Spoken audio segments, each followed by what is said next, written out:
wabarakatuh.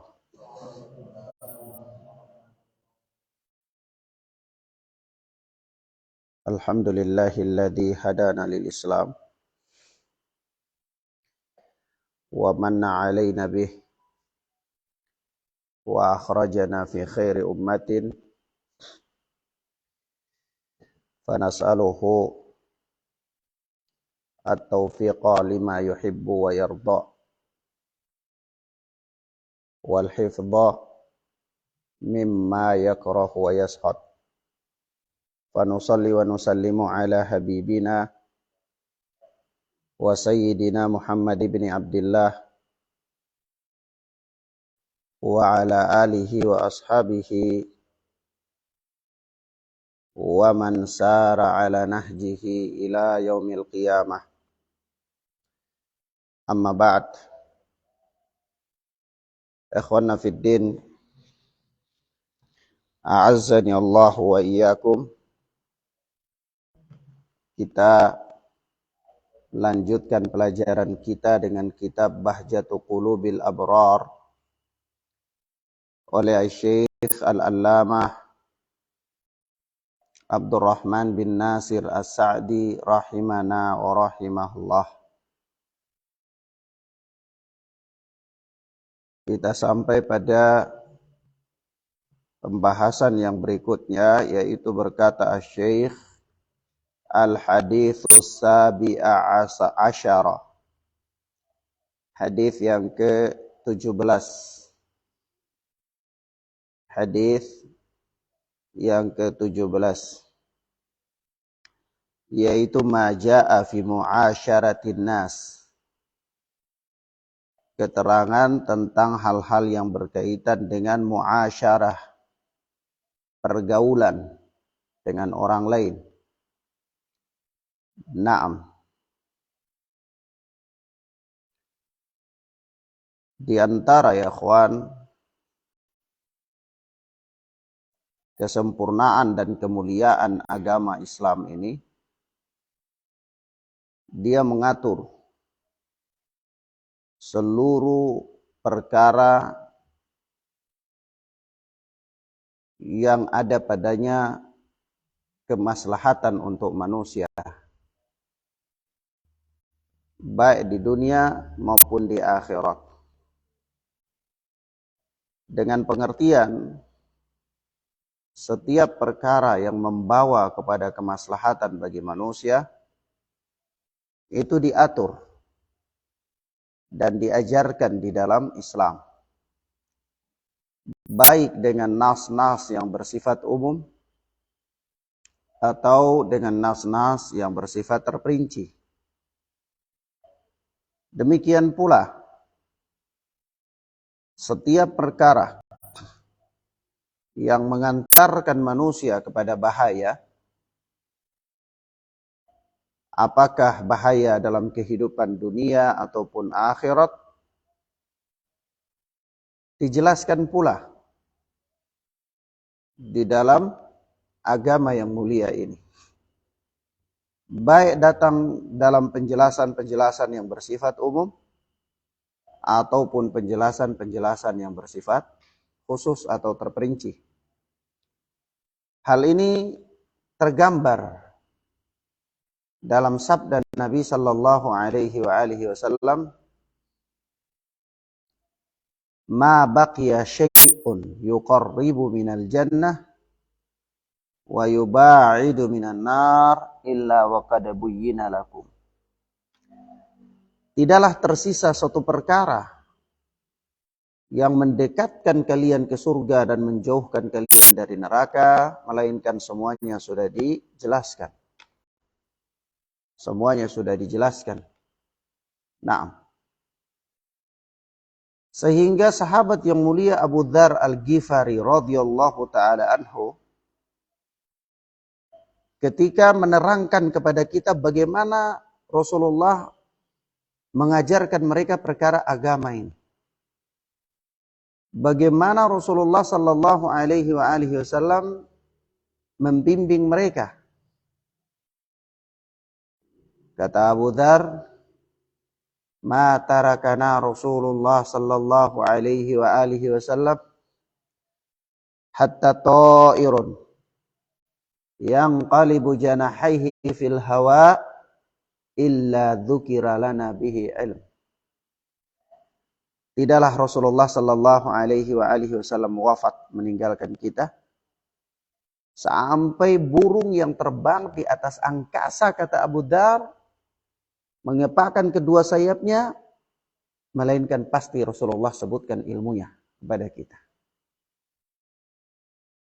Maka kelengkapan dan kesempurnaan Islam ini mencakup berbagai macam sendi yang dapat mengantarkan manusia kepada kemaslahatan hidup mereka, maupun yang menjauhi manusia dari keburukan-keburukan yang dapat membahayakan kehidupan mereka.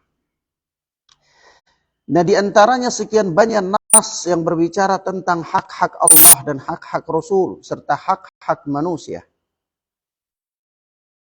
Begitu pula sekian banyak nas yang berbicara tentang muamalah manusia, muasyarahnya, akhlaknya, dan seterusnya. Karena Allah Subhanahu wa taala yang menciptakan manusia Maha tahu apa yang dibutuhkan oleh manusia. Maka ikhwan, salah satunya di sini adalah hadis yang mulia ini, yang disebutkan oleh Syekh Al-Allamah rahimahna wa rahimahullah dalam kitab beliau Bahjatu Qulubil Abrar ini. Hadis yang ke-17, kata beliau, an Abi Dzarrin Al-Ghifari radhiyallahu anhu qala.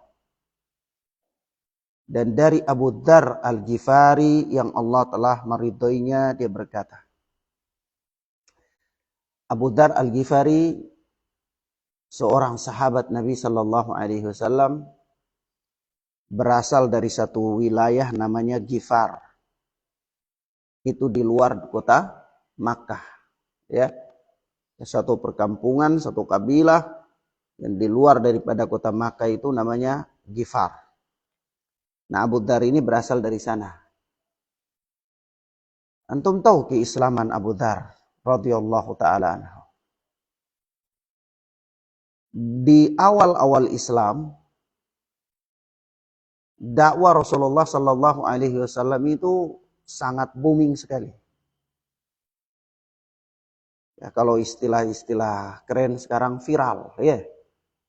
Dengarkan berita tentang ada orang yang ngaku dirinya jadi nabi, ya, yang mendakwakan manusia dan seterusnya. Dan ini santer berita ini di kaum Quraisy, bahkan berita ini keluar dari kota Makkah bersama dengan datang dan perginya para kabilah-kabilah dari Makkah ke wilayah-wilayah yang lain, ya. Ada para pedagang yang singgah di Makkah, ada juga para pedagang yang keluar dari Makkah dan seterusnya, membawa berita tentang kehadiran Rasulullah sallallahu alaihi wasallam. Lalu Abu Dzar Al-Ghifari radhiyallahu taala anhu ini penasaran, ingin berjumpa dan melihat langsung bagaimana dakwanya Rasulullah sallallahu alaihi wasallam. Tapi waktu itu penduduk Makkah memboikot setiap orang yang berhubungan dengan Muhammad sallallahu alaihi wasallam. Karena dianggap datang membawa agama baru, datang menyelisihi adat istiadat, ya, dan seterusnya. Tidak menghormati dan menghargai berhala-berhala mereka, mengajarkan mereka hal-hal yang bertentangan dengan kebiasaan adat mereka, dan seterusnya. Lalu setiap orang yang punya hubungan dengan Rasul sallallahu alaihi wasallam diintimidasi di awal-awal Islam, ya. Jadi kalau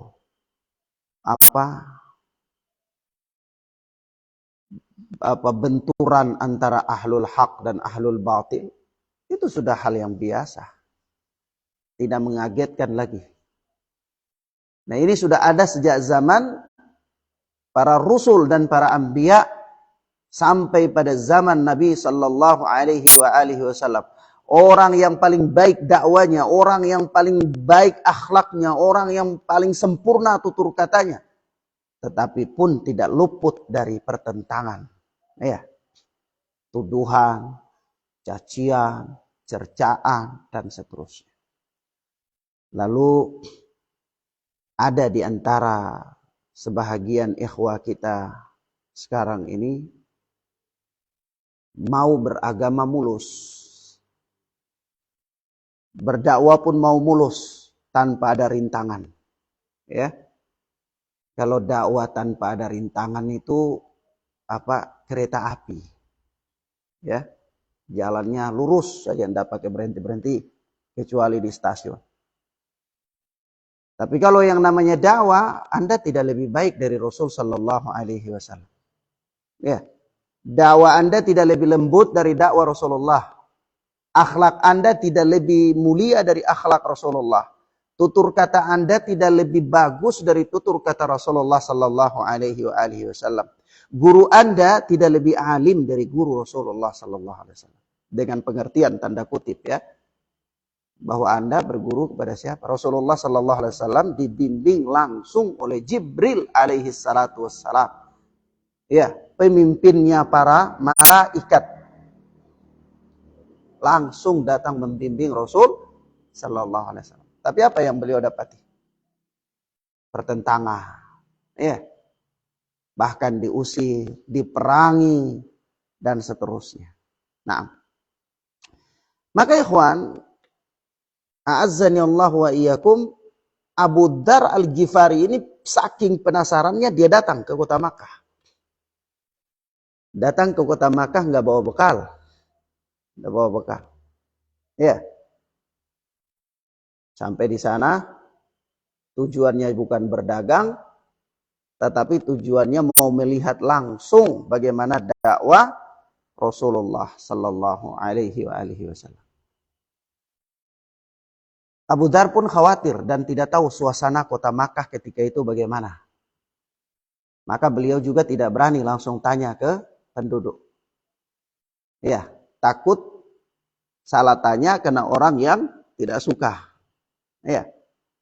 Maka Abu Dzar ini datang masuk kota Makkah, duduk di seputar Ka'bah dekat air Zam-Zam. Ya. Duduk di situ lihat aktivitas manusia karena Ka'bah waktu itu merupakan sentral kota Makkah. Seluruh aktivitas orang pasti berada di sekitar wilayah Ka'bah. Dia lihat pantau. Dan ternyata keberadaan Abu Dzar ini sempat diamati oleh Ali bin Abi Thalib radhiyallahu taala anhu. Duduk di situ sampai malam, sore. Tidak makan, cuma mau pantau dan mau tahu berita. Minum air Zam-Zam saja. Ya. Kalau kita sekarang ini mau berjalan, kadang-kadang bekal kita satu tas sampai nggak kuat angkat. Ya, saking beratnya kita punya perbekalan. Ya. Makanya dari itu begitu sampai di majelis ilmu langsung ngantuk karena sudah saking kenyang. Akhwana fiddin azani Allah wa iyyakum, dihampiri oleh Ali bin Abi Thalib. Tanpa tanya apa-apa kepentingan dan seterusnya diundang ke rumah. Ya, Ali tahu ini bukan orang Makkah. Ya, karena dia penduduk asli, setiap hari lihat orang dia tahu ini bukan penduduk Makkah, dia undang ke rumah. Ini musafir. Ayo, undang ke rumah. Sampai di rumah dia kasih makan, suruh istirahat. Enggak nanya-nanya. Istirahat, tidur. Besok pagi keluar lagi. Malamnya begitu datang lagi. Ajak lagi ke rumah. Makan, kasih tidur, enggak apa-apa. Enggak nanya-nanya. Tidak fuduli. Fuduli itu kepo. Ya, kita ini terlalu banyak kepo kadang-kadang. Urusan orang lain, bukan urusan kita. Ya, padahal urusan kita juga ada segudang permasalahan yang belum selesai. Sibuk ngurus urusan orang lain. Ya. Nah ini ikhwana fiddin azani Allah wa iyyakum. Nanti di malam yang ketiga baru ditanya oleh Ali bin Abi Thalib. Katanya Ali bin Abi Thalib, Gerangan apa? Saudara punya kepentingan datang ke sini. Saya lihat saudara tidak berdagang, nggak apa-apa. Bisa saya bantu. Ya, maka Abu Dzar pun menyebutkan maksudnya. Begitu Abu Dzar menyebutkan maksudnya, kata Ali bin Abi Thalib, sudah ntar besok saya antar engkau bertemu dengan Rasul Sallallahu Alaihi Wasallam. Ingat, kau berjalan ikut saya dari belakang, tapi nanti kalau di perjalanan kau lihat saya menunduk memperbaiki sendal saya, itu berarti suasana kurang kondusif. Kau langsung mutar jalan, tidak usah ikut saya.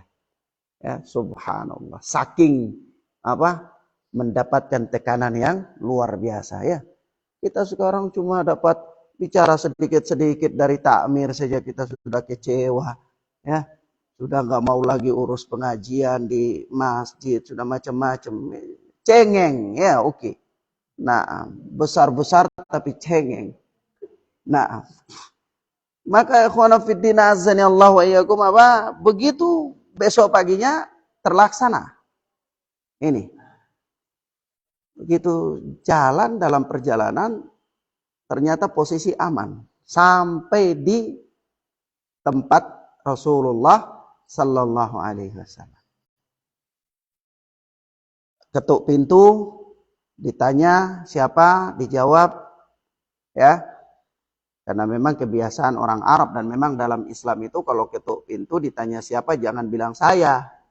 Ya. Saya itu siapa? Sebutkan namanya. Untuk ketuk pintu siapa? Sebutkan namanya. Junaid siapa? Oke, oh iya, tahu gitu. Jangan sebutkan saya, nggak boleh. Ya. Nah, maka sebutkan namanya, dipersilahkan masuk oleh Rasulullah. Masuk pertama kali Abu Dzar radhiyallahu taala anhu menyampaikan salam kepada Rasulullah. Ini termasuk di antara salam yang pertama dalam Islam. Ya. Salam yang kita pakai ini, Assalamualaikum warahmatullahi, ini termasuk salam yang pertama dalam Islam. Peristiwa ini. Maka Rasulullah ajarkan Abu Dzar beberapa kalimat tentang Islam. Lalu Rasulullah suruh Abu Dzar kembali ke kampungnya untuk dakwakan. Ya. Dakwakan sebatas yang diajarkan itu saja kepada Rasulullah. Oleh Rasulullah kepadanya itu. Tapi Rasulullah janji kepadanya. Jangan umumkan keislamannya di kota Makkah.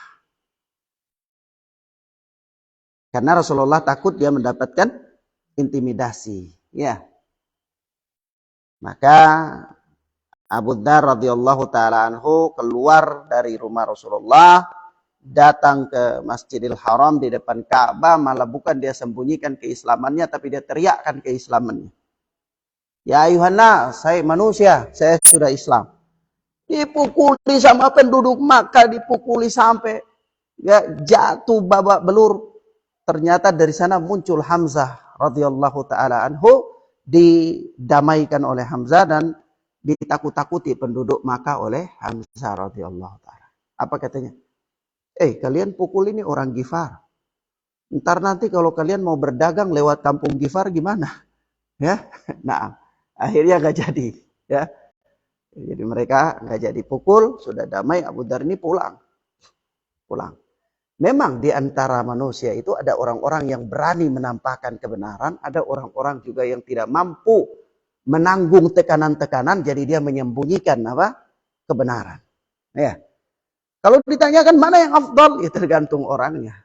Sanggup apa enggak sanggup dia dalam memikul beban. Ya.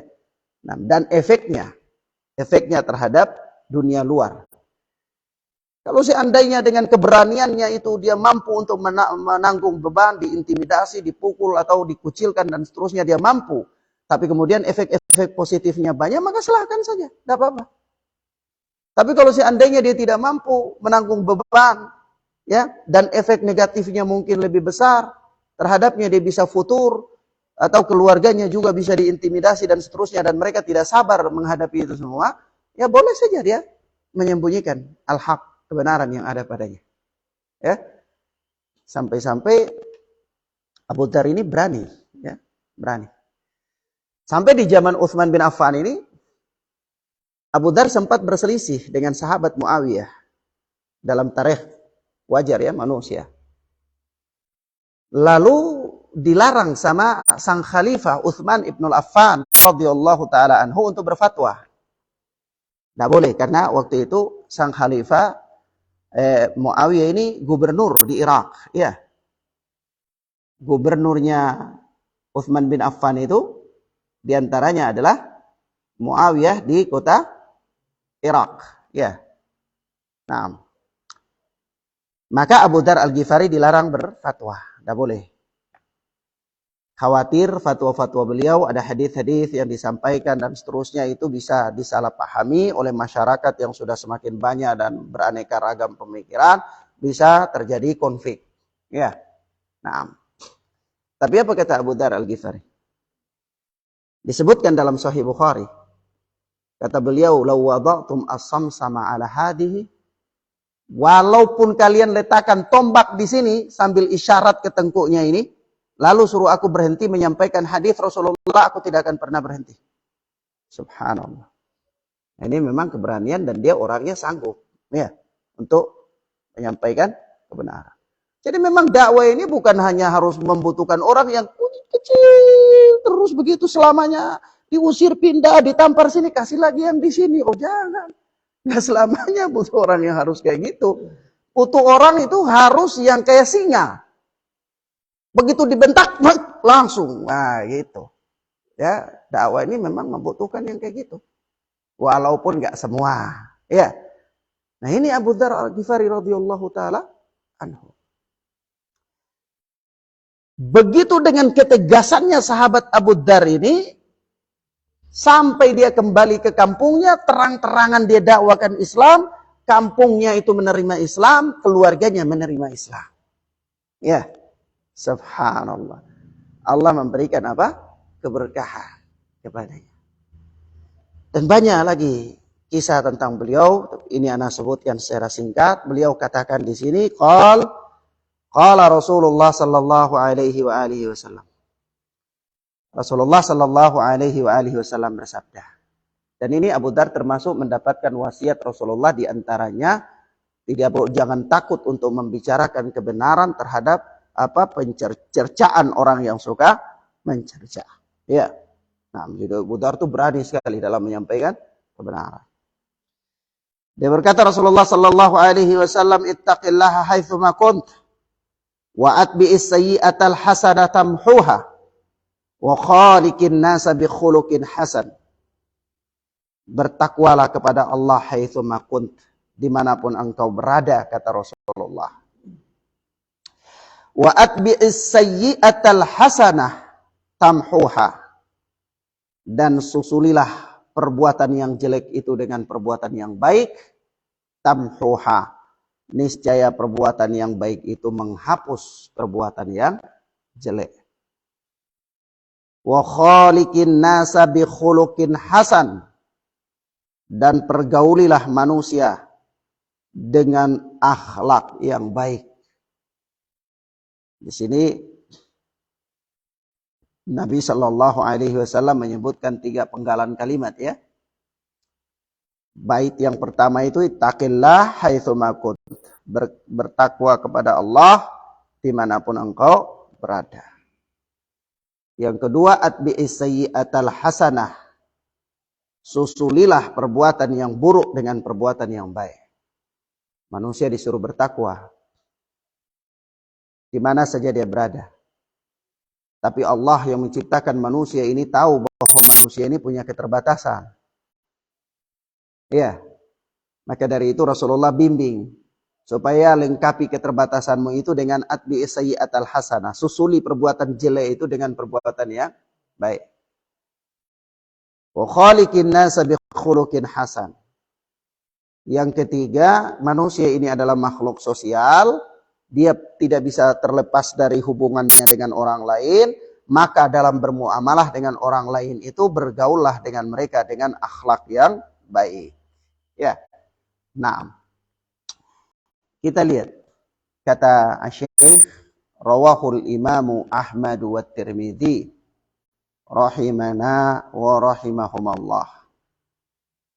Hadis ini diriwayatkan oleh Imam Ahmad dan Al-Imam At-Tirmidzi.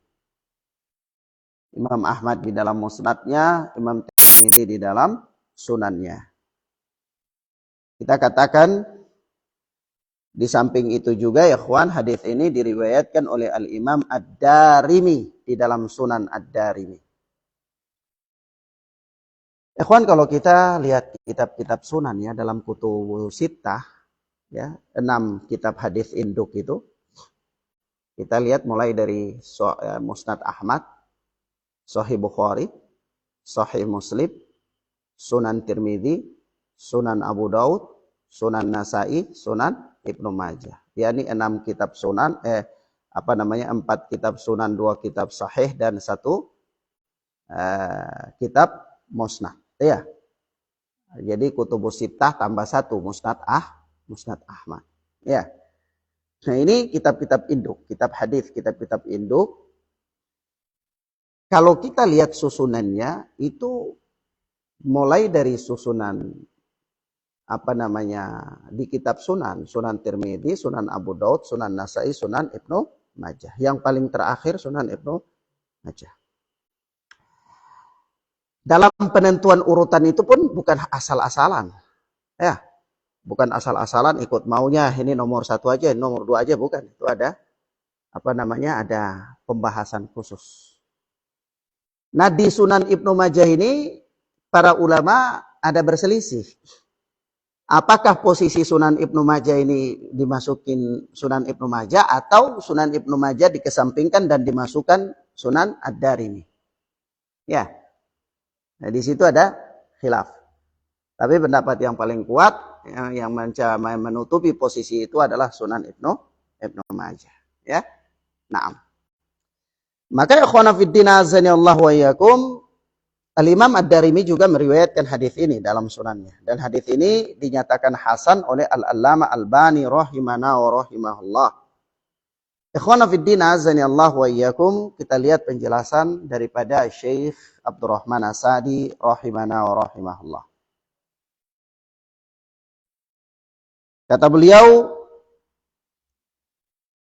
"Hadza haditsun 'azimun jama'a fihi Rasulullah sallallahu alaihi wasallam baina haqqillahi wa huquqil ibad." Ini adalah hadis yang agung di mana Rasulullah sallallahu alaihi wasallam mengumpulkan padanya antara hak Allah dengan hak-hak para hamba. Ya. Dalam hadis ini kalau kita cermati penggalannya dari pertama sampai terakhir, ini ada 2 hak. Ada berkaitan dengan hak Allah dan berkaitan dengan hak-hak hamba. Ya. Ittaqillaha haitsu makun. Bertakwa kepada Allah dimanapun engkau berada. Wa atbi sayyi'atal hasanah. Susulilah perbuatan yang baik dengan perbuatan yang buruk. Ini hak Allah. Ya. Adapun hak manusia, hak makhluk, wa khaliqin nas bi khuluqin hasan. Bergaulah dengan manusia dengan pergaulan yang baik, akhlak yang baik. Hak-hak hamba. Maka kata Syekh, fa haqqullahi ala ibadihi, maka hak Allah atas hamba-hambanya itu, ini kalau kita bicara hak Allah ini kan banyak ya. Hak Allah atas hamba itu banyak sekali. Artinya ibadah yang harus diberikan oleh hamba kepada Allah. Ya kan? Nah, itu banyak sekali. Maka di antara hak-hak itu ada hak-hak paling besar, hak-hak paling agung, dan hak-hak yang paling pertama. Maka Syekh menjelaskan, kata beliau, wa haqqullahi ala ibadih. Dan hak Allah atas hamba-hambanya itu adalah ayyattaquhu haqqa tuqatih, fayattaqu sakhatahu wa adabahu bijtinabil manhiyat wa adail wajibat. Yaitu agar mereka para hamba itu bertakwa kepada Allah dengan sebenar-benar ketakwaan. Bertakwa kepada Allah dengan sebenar-benar ketakwaan. Sebagaimana Allah Azza wa Jalla berfirman, ya ayyuhalladzina amanu taqullaha haqqa tuqatih. Ya, hai orang-orang yang beriman, bertakwalah kalian kepada Allah dengan sebenar-benar ketakwaan. Naam. Fayattaqu sakhatahu wa adabahu bijtinabil manhiyati wa ada'il wajibat.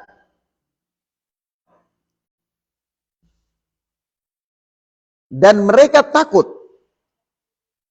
terhadap kemurkaan dan adab Allah. Takut terhadap kemurkaan dan adab Allah. Bijtinabil manhiyat, dengan menjauhi hal-hal yang dilarang, wa ada'il wajibat, dan menunaikan kewajiban-kewajiban. Ini hak Allah. Ya. Hak Allah terhadap hamba. Apa artinya? Kewajiban hamba yang harus diberikan kepada Allah Azza wa Jalla. Yaitu apa? Bertakwa kepada Allah dengan sebenar-benar ketakwaan. Mereka takut terhadap adab dan kemurkaan Allah dengan cara menjauhi larangan-larangan dan melaksanakan kewajiban. Ya, na'am. Wa hadhil wasiyatu hiya wasiyatullahi lil awwalina wal akhirin. Wa wasiyatu kulli rasulin liqaumihi. Dan wasiat ini, yakni wasiat untuk takwa ini, adalah wasiat Allah Subhanahu wa ta'ala kepada seluruh manusia yang pertama dan yang awal. Dan wasiat ini kepada seluruh para rasul.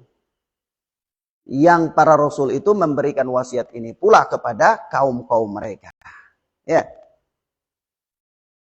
Yaitu an yaqul, agar para rasul itu mereka berkata, sebagaimana Allah abadikan di dalam Al-Quran, surat Nuh ayat yang ketiga. Yaitu apa? U'budullaha wattaquh. Sembahlah oleh kalian Allah saja dan bertakwalah kepadanya. Ya. Para rasul itu sampaikan kalimat ini kepada kaumnya. Seluruh para rasul. Dari yang awal sampai yang akhir. Itu mewasiatkan kepada kaumnya supaya u'budullaha wattaquh. Sembahlah Allah saja dan bertakwalah kepadanya. Ini wasiat Allah Subhanahu wa ta'ala. Dan ini adalah wasiat para rasul yang disampaikan kepada kaum-kaum mereka. Yaitu takwa.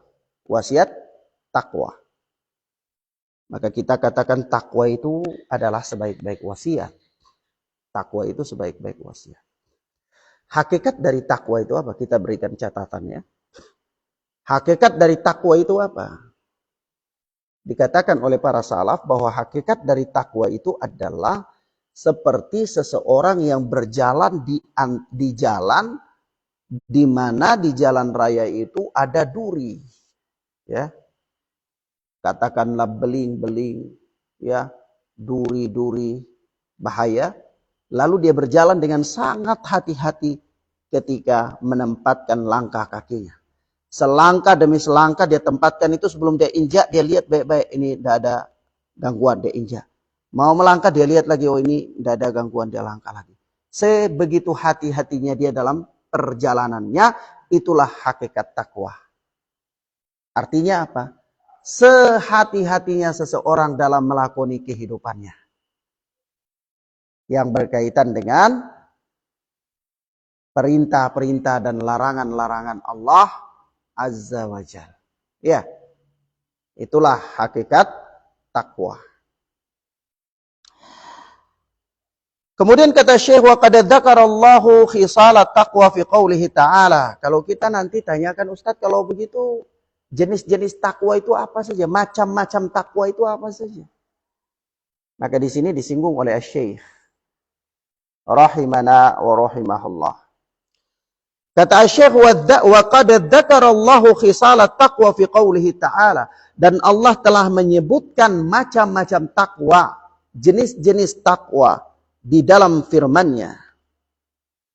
Yaitu surat Al-Baqarah ayat 177. Surat Al-Baqarah ayat 177. A'udzu billahi samii'il 'aliim minasyaitonir rajim. Min hamzihi wa nafthihi wa nafthihi. Allah Subhanahu wa ta'ala berfirman, "Laisal birra an tuwallu wujuhakum qibalal masyriqi wal maghrib, Walakinnal birra man amana billahi wal yawmil akhir wal malaikati wal kitabi wan nabiyyina wa atal mala ala hubbihi dawil qurba wal yatama wal masakin wa banas sabili was sa'ilina wa fir riqab wa aqama as-salata wa ataz zakata wal mufuna bi ahdihim idza ahadu was sabirina fil ba'sa'i wad dharra'i wa hinal ba's ulaika alladziina sadaqu wa ulaika humul muttaqun. Yani kata Allah, laisal birra an tuwallu wujuhakum qibalal masyriqi wal maghrib. Kebajikan itu bukanlah semata-mata kalian menghadapkan wajah kalian ke timur atau ke barat. Ya. Kebaikan itu bukan hanya sekedar menghadapkan wajah ke timur atau ke barat, ya. Walakinnal birra, akan tetapi kebaikan itu adalah man amana billah. Orang yang beriman kepada Allah, wal yaumil akhir, dan beriman terhadap adanya hari akhir. Wal malaikati, dan beriman terhadap adanya malaikat-malaikat Allah, wal kitabi, dan kitab-kitab, wan nabiyyina, dan kepada para anbiya, para nabi, wa atal mala ala hubbihi dawil qurba wal yatama wal masakina wa banas sabil was sa'ilina wa fir riqab. Dan apa? Menginfakkan hartanya yang dia cintai, harta yang dia cintai. Jadi kalau bersedekah itu teman-teman ya, ikhwana fillah azani Allah wa iyyakum, misalnya mau infak, jangan pilih yang rusak-rusak. Ya. Jangan pilih baju yang sudah rusak enggak pakai, sudah sedekahkan saja ya. Bukan. Ya. Sedekahkan itu yang terbaik. Walaupun sedekah yang kita enggak pakai yang sudah lama juga enggak apa-apa, tetap saja sedekah. Tetapi yang lebih utama adalah menginfakkan harta yang baik, yang bagus. Lan tanallul birra hatta tunfiqu ma tuhibbu. Ya, sekali-kali kalian tidak apa? Mendapati kebaikan sampai kalian menginfakkan apa-apa yang kalian cintai, berinfak dengan harta yang bagus. Yaitu kebajikan itu diantaranya selain keimanan, Allah Subhanahu Wa Taala menyebutkan keimanan, tentang keimanan di sini, yaitu beriman kepada Allah, hari akhir, malaikat, kitab, para nabi, dan juga diantaranya adalah sedekah, infak, memberikan harta yang dicintai kepada yang pertama dawil qurba, kerabat.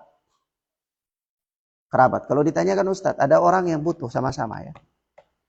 Ada kerabat kita, dia fakir, dia butuh. Ada orang lain juga jauh, dia butuh, yang bukan kerabat. Kita pengen berinfak, dan ini pas-pasan, harus pilih salah satu dari keduanya. Mana yang utama? Kerabat. Kerabat yang utama. Kenapa kerabat yang utama? Dengan infak kepada kerabat itu kita menjalin hubungan silaturahim, memperdekat hubungan kekerabatan. Di samping kemudian ada pahala, fadilah, infak di situ. Ya. Nah. Tapi kalau misalnya orang lain jauh lebih butuh, ya tentu mementingkan yang lebih butuh, ya. Nah. Maka di sini susunan Allah Subhanahu Wa Taala mengatakan dawil qurba, kepada kerabat. Wal yatama, anak yatim. Anak yatim itu kenapa selalu disebut anak yatim ya, kawan? Tidak ada istilah bapak yatim. Ya. Istilahnya anak yatim saja. Jadi kalau sudah jenggot-jenggot sudah tumbuh, itu bukan anak yatim lagi. Ya, jangan di panti-panti asuhan jenggotnya sudah panjang sampai ke sini, lihat daftar anak yatim di panti sosial masih ada saja namanya. Mana anak yatimnya? Sini, ngumpul-ngumpul. Loh, ini kok jenggotan? Ini jenggot. Ini anak yatim semua. Ini bapak yatim gitu ya. Jangan anak yatim. Ya, nah. Anak yatim itu adalah anak belum balik yang ditinggal wafat oleh bapaknya. Itu anak yatim. Ya, kalau sudah balik, status anak yatim sudah tidak ada lagi. Paham ya? Nah, oleh sebab itu kalau anak belum balik, ditinggal wafat oleh bapaknya, maka dia belum bisa ngurus harta, hartanya boleh diurus oleh orang lain, kerabatnya. Nanti begitu dia sudah balik, maka harta itu dikembalikan lagi kepadanya. Karena dia waktu itu sudah bukan anak yatim lagi. Ya, ini harus paham baik-baik ya. Jangan sampai suatu saat antum ditakdirkan oleh Allah ya punya rizki yang banyak, ya punya fasilitas, antum punya yayasan, panti asuhan, anak yatim, ya antum jangan kasih masuk bapak-bapak yatim. Tidak boleh. Ya. Nah, ini bahaya. Maka ya ikhwana fiddin azani Allahu ayyakum, anak yatim. Kemudian masakin, orang-orang miskin. Apa itu miskin? Apa itu orang miskin? Apa perbedaan miskin dan fakir? Fakir itu lebih miskin dari miskin. Sementara miskin itu apa? Miskin itu orang yang punya penghasilan tetapi pas-pasan. Jadi miskin itu bukan berarti orang yang nggak makan. Atau orang yang pagi makan sore tidak. Bukan. Dia makan, dia punya penghasilan. Atau orang yang tidak punya penghasilan itu miskin. Bukan, orang miskin punya penghasilan. Misalnya ada orang dia kerja dengan gaji 1 juta. Tapi menurut kehidupan masyarakat setempat makan 3 kali dengan seadanya. Itu dia juga makan seperti tetangga dan kampung yang ada. Tapi tidak cukup untuk 1 bulan. Paham? Maka gajinya ada tapi tidak cukup untuk kebutuhan makannya. Bukan berlebih-lebihan ya. Makan dengan standar yang sesuai dengan kondisi di mana dia tinggal. Kalau kondisi dia tinggal itu misalnya makan ikan sama nasi, dia juga makan ikan sama nasi. Tapi kalau dia makan ikan sama ayam, kemudian gak cukup, itu salah dia. Itu salah dia. Siapa suruh? Mau enak. Ya. Nah, tapi ini harus sesuai dengan standar lingkungan. Nah, kalau dia sudah hidup sesuai dengan standar lingkungan, dia punya penghasilan, tapi pas-pasan, ya, gak cukup, gak bisa lebih, hanya itu saja, maka inilah yang dinamakan dengan apa? Miskin. Ya. Nah. Kemudian wabni sabil, yakni musafir, wasailina, dan orang yang meminta-minta. Orang yang meminta-minta karena kebutuhan terdesak atau karena kondisi tertentu meminta-minta, ini ada pembahasannya khusus ya. Ada minta-minta yang boleh dan ada minta-minta yang tidak boleh, haram. Nah, ini nanti insyaallah dibahas di kesempatan yang lain. Tetapi wafir riqaq, dan dalam membebaskan budak, dia menginfakkan hartanya untuk membebaskan budak. Wa aqamas salata wa ataz zakata wal mufuna bi ahdihim idza ahadu. Dan dia mendirikan salat, menunaikan zakat, menepati janji apabila dia berjanji. Was-sabirina bil ba'sa'i wad dharra, dan bersabar ketika mendapatkan ujian atau kesusahan, kemudaratan, wa hinal ba's, dan ketika peperangan. Ulaika alladzina sadaqu, mereka ini adalah orang-orang yang jujur dalam keimanannya. Ulaika humul muttaqun, mereka itulah orang-orang yang bertakwa. Orang-orang yang bertakwa, sifat-sifat takwa di sini disebutkan oleh Allah. Sifat-sifatnya apa? Pertama, iman. Iman yang mencakup rukun iman. Ya. Yang kedua apa? Melakukan amal saleh yang berkaitan dengan harta. Berkaitan dengan harta, yaitu menginfakkan hartanya di jalan Allah untuk keluarganya yang membutuhkan, fakir dan miskin, anak yatim, ya, para musafir yang kehabisan bekal di perjalanan, ya, kemudian orang yang minta-minta, infakkan hartanya untuk membebaskan budak. Nah, ini menunaikan hak-hak, kewajiban-kewajiban yang berkaitan dengan harta. Yang ketiga adalah menunaikan kewajiban-kewajiban yang berkaitan dengan dirinya sendiri, yaitu apa? Dia menunaikan salat, membayar zakat, kemudian dia menepati janji apabila berjanji, dia bersabar ketika menghadapi ujian, musibah, dan ketika dalam peperangan. Inilah orang-orang yang jujur dalam keimanan mereka. Dan mereka inilah orang-orang yang bertakwa. Artinya Allah Subhanahu wa taala menyebutkan sifat-sifat takwa. Ya, kalau ada manusia, dia menerapkan sifat-sifat ini dalam kehidupannya, maka ini ada pada dirinya ketakwaan. Ada pada dirinya sifat-sifat apa? Takwa. Paham ya? Walaupun ketakwaan manusia bertingkat-tingkat. Ada orang yang sempurna, ada orang yang kurang, ada yang kurang sekali. Itu sesuai dengan seberapa besar sifat-sifat ketakwaan ada pada dirinya. Ya? Nah, mafhum ya kawan? Baik. Kemudian kata Syekh wa fi qawlihi, dan juga pada firman Allah, wasari'u ila maghfiratin min rabbikum wa jannatin arduha as-samawati wal ard wa iddat lil muttaqin, surat Al-Imran ayat 133. Dan juga Allah Subhanahu wa taala menyebutkan sifat orang-orang yang bertakwa. Di samping Allah sebutkan sifat mereka pada surat Al-Baqarah ayat 177 ini, Allah juga sebutkan sifat mereka pada surat Al-Imran ayat 133. Yaitu apa? Sari'u ila magfirah. Bersegeralah kalian untuk mendapatkan ampunan min rabbikum, dari Rabb kalian, wa jannatin arduha as-samawati wal ard, dan surga yang luas surga itu seluas langit dan bumi. Uiddat lil muttaqin, yang Allah persiapkan untuk orang-orang bertakwa. Surga Allah persiapkan untuk orang-orang bertakwa. Siapa orang-orang yang bertakwa? Allah suruh di sini, sari'u ila magfiratin min rabbikum wa jannatin arduha as-samawati wal ard. Bersegera untuk mendapatkan ampunan dari Rabb kalian dan bersegera untuk mendapatkan surga. Artinya sifat orang-orang bertakwa itu diantaranya adalah orang yang bersegera untuk bertaubat. Bersegera untuk apa? Bertaubat. Dan bersegera untuk melakukan amal saleh agar mendapatkan surga dengan harapan mendapatkan balasan surga. Ini sifat orang yang bertakwa. Singkatnya, orang yang bertakwa itu orang yang tidak mengulur-ngulur dalam melakukan kebaikan. Bersegera dalam melakukan kebaikan. Dan bersegera kembali kepada Allah. Bersegera bertobat kepada Allah Tabaraka wa ta'ala. Inilah orang yang bertakwa. Tidak ada orang yang tidak pernah melakukan dosa dan kemaksiatan. Tidak ada orang yang sempurna dalam melakukan ketaatan. Tetapi manusia dengan keterbatasannya itu, dia jangan berlama-lama dalam kemaksiatan. Ya, jangan berlama-lama dalam kemaksiatan. Kalau dia terjatuh, ya sudah, itulah kelemahan dan kekurangan manusia. Tapi dia harus bersegera kembali kepada Allah. Dia berdoa kembali supaya Allah keluarkan dia. Kalau seandainya dia terjebak dalam suatu suasana yang sulit bagi dia dengan pikiran dia, dengan kesanggupan dia, sulit bagi dia untuk keluar dari suasana itu, dan dia sadar hati kecilnya bahwa ini adalah kemaksiatan, ini adalah kelalaian, dia berdoa kepada Allah, minta kekuatan supaya Allah keluarkan dia dari suasana itu. Ya. Lalu dia berusaha lakukan kiat-kiat. Ikhwan, kenapa? Karena berapa banyak orang yang dia tahu sebuah kemaksiatan itu maksiat, sebuah penyimpangan itu adalah penyimpangan, tapi dia tidak sanggup keluar darinya.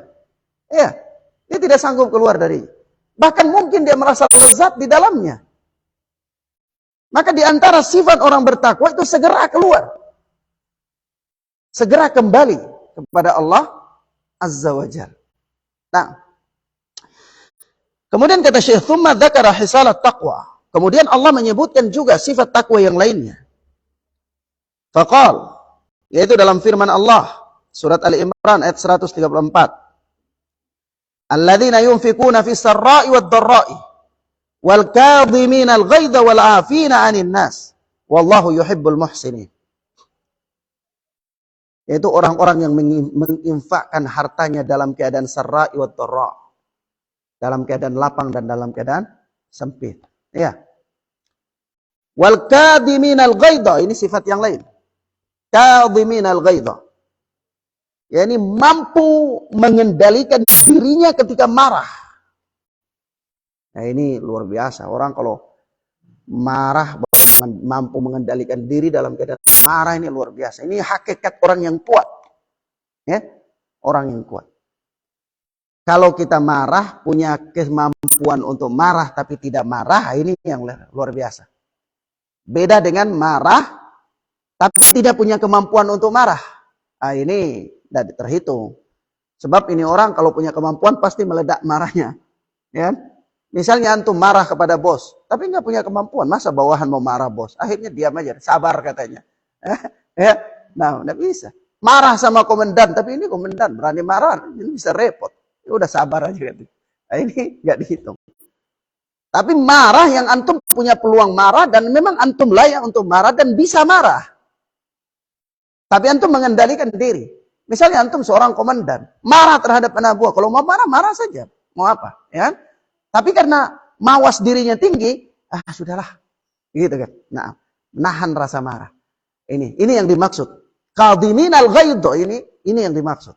Yani orang yang menahan dirinya ketika marah. Mengendalikan dirinya ketika marah. Dalam kondisi dia layak marah dan memang dia bisa marah.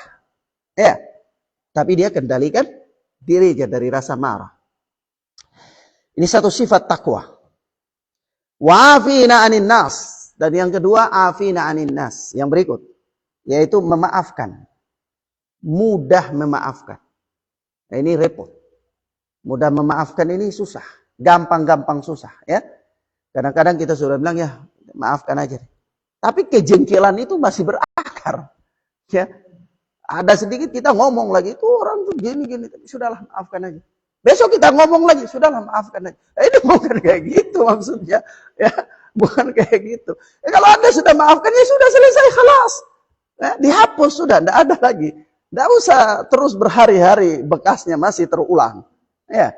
Nah, ini bukan memberikan maaf namanya. Ini terpaksa memaafkan. Ya, terpaksa memaafkan. Kalau memang benar-benar memaafkan, ya sudah memaafkan. Khalas. Sudah tidak diungkit lagi, sudah tidak dibicarakan lagi. Sudah selesai. Nah, ini sifat mudah memberi maaf, apalagi dalam urusan-urusan keduniaan. Kalau ada urusan-urusan dunia itu ada selisih paham sedikit, selama itu tidak merugikan kita, bukan dalam urusan dosa dan pahala, sudah abaikan saja. Tidak usah dibesar-besarkan. Ya? Jangan suka membesar-besarkan yang kecil. Karena dalam urusan dunia ini semuanya kecil. Kalau antum terlalu ambil hati, bawa untuk jadi besar-besarkan, ini justru keluar dari sifat takwa, yaitu mudah memberi maaf. Nanti orang yang sulit memberi maaf, ini pendendam.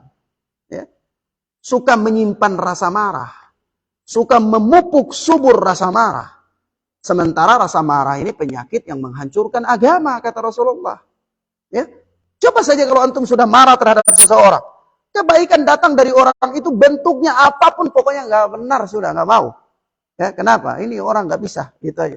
Kenapa dia nggak bisa? Dia punya masalah dengan saya. Jadi repot. Ya kan? Mafhum ya ikhwan. Nah, yang ini kembali kepada tazkiyatun nafas, pensucian jiwa. Ya. Jiwa Anda itu mesti bersih. Bersih dari sifat dendam. Dan bersih dengan sifat mudah memberikan maaf. Ya, mudah apa? Memberikan maaf. Sehingga muamalah dalam urusan-urusan dunia itu semuanya dibikin gampang. Dibikin gampang. Bahkan Rasulullah kalau dalam urusan dunia diberikan dua pilihan, beliau pilih yang paling mudah, paling gampang. Selama yang gampang itu bukan yang haram, ya. Nah, tapi nanti kalau dalam urusan agama baru boleh marah. Boleh marah. Kalau agama sudah dilecehkan, ya, syariat sudah diinjak-injak, ya boleh marah. Memang ini marah yang mestinya. Ya.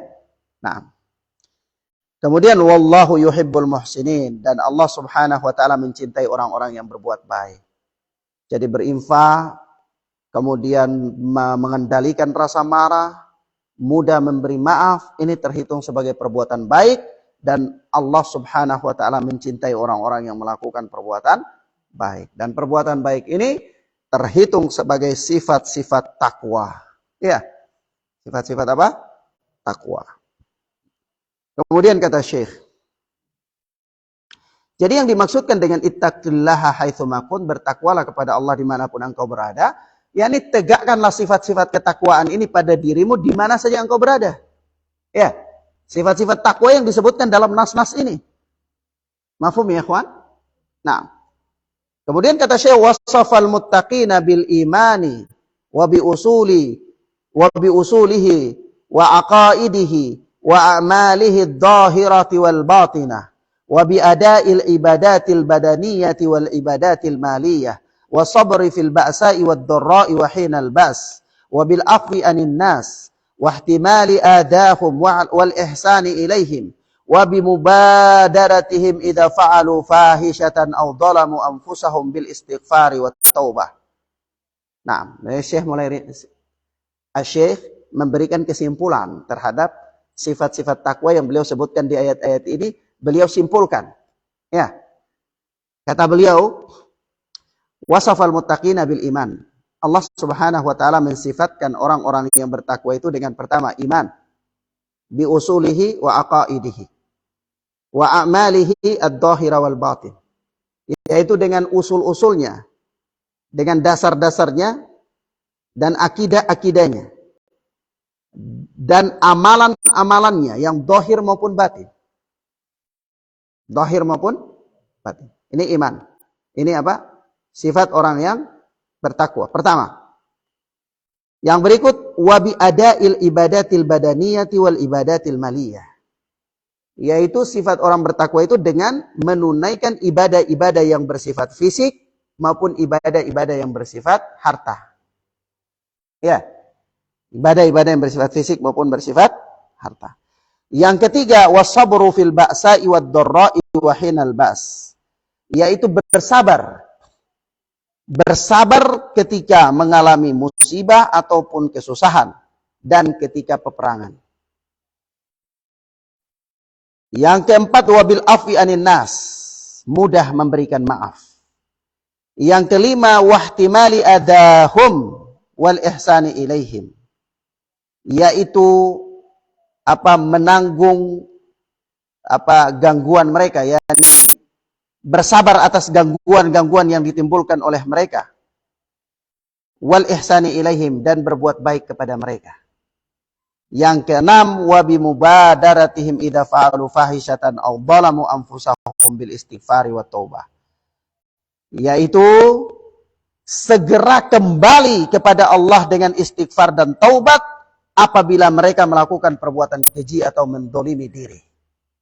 Kesimpulannya ada 6. Ya. Kesimpulannya ada apa?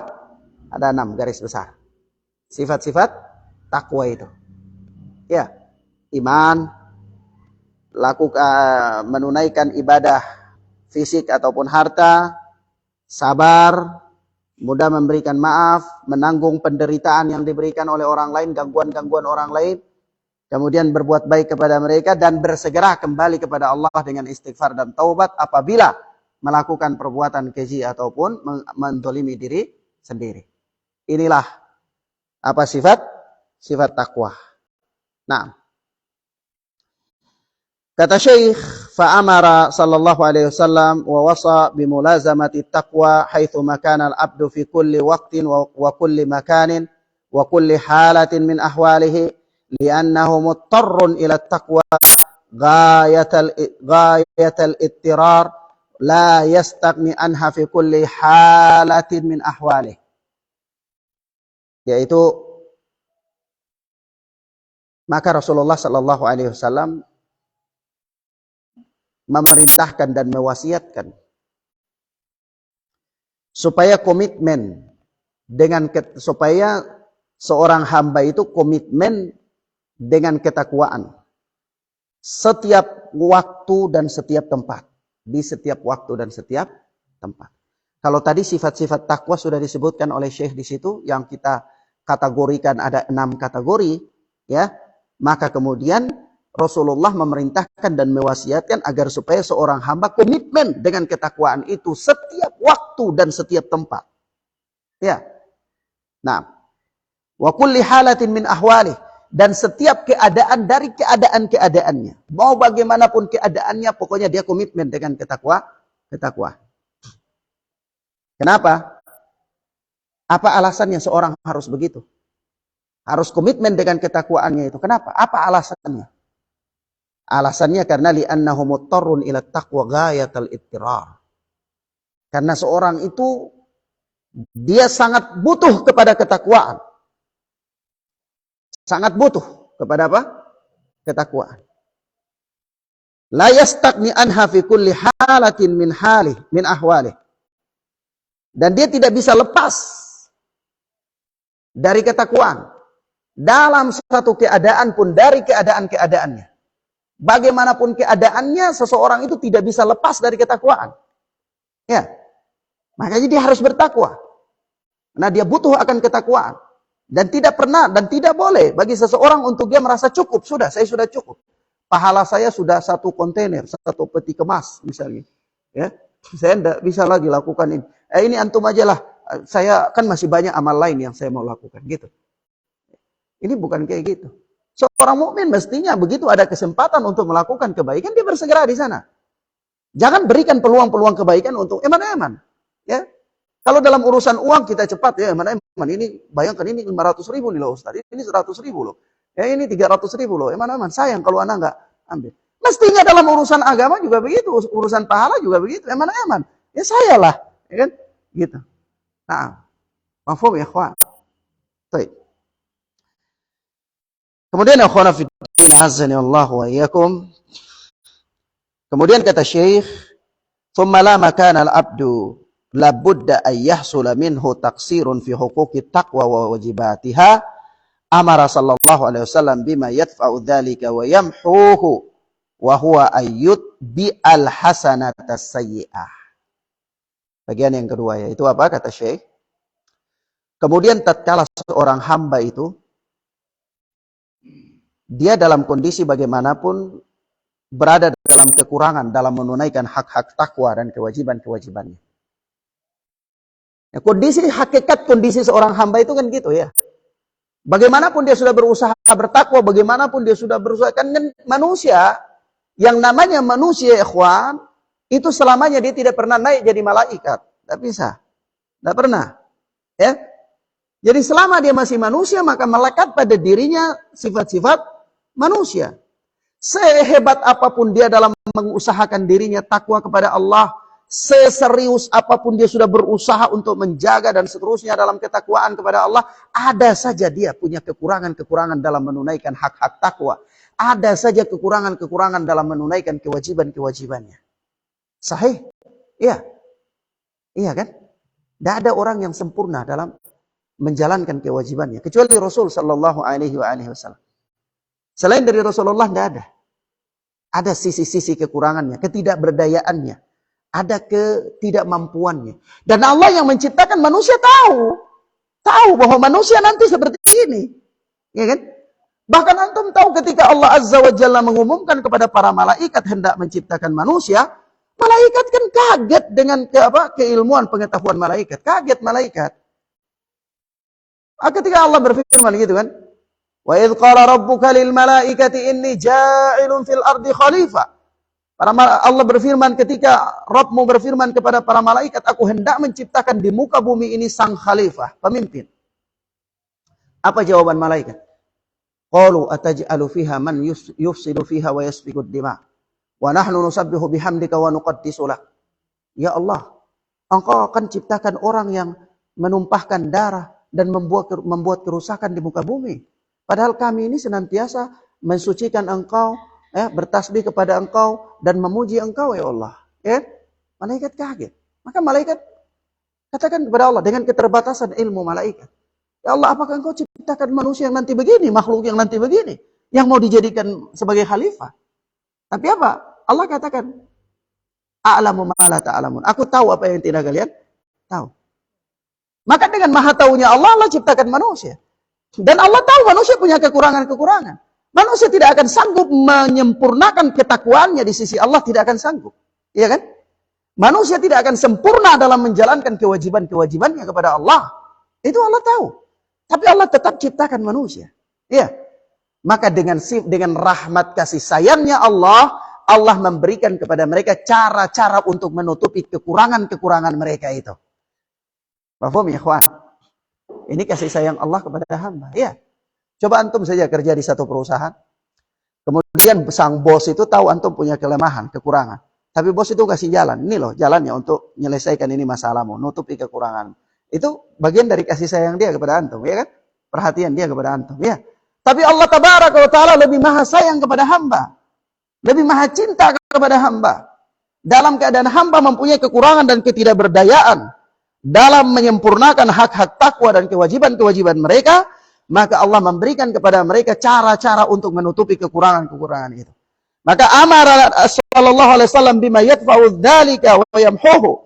Rasulullah memerintahkan kita kepada perkara-perkara yang bisa menghilangkan kekurangan-kekurangan kita itu dan bisa menghapus dia.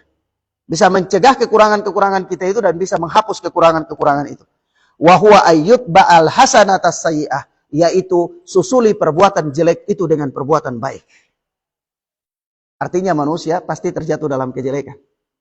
Pasti melakukan perbuatan buruk. Walaupun dia sudah berusaha takwa kepada Allah sedemikian rupa. Suatu saat lisannya pasti tergelincir. Suatu saat muamalahnya pasti tergelincir.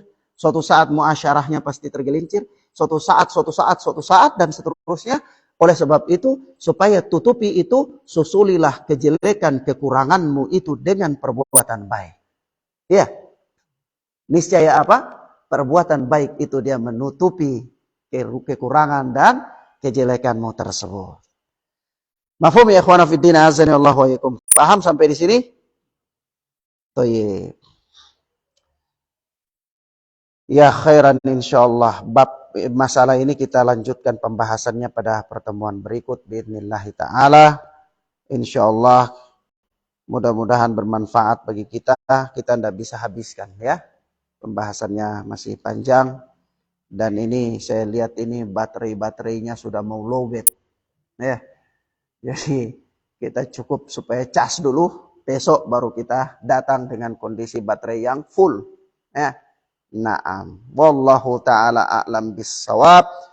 Wassallallahu ala nabina Muhammad wa ala alihi wa sahbihi wasallam. Subhanaka Allahumma wa bihamdika asyhadu an la ilaha illa anta astaghfiruka wa atubu ilaik. Wassalamu alaikum warahmatullahi wabarakatuh.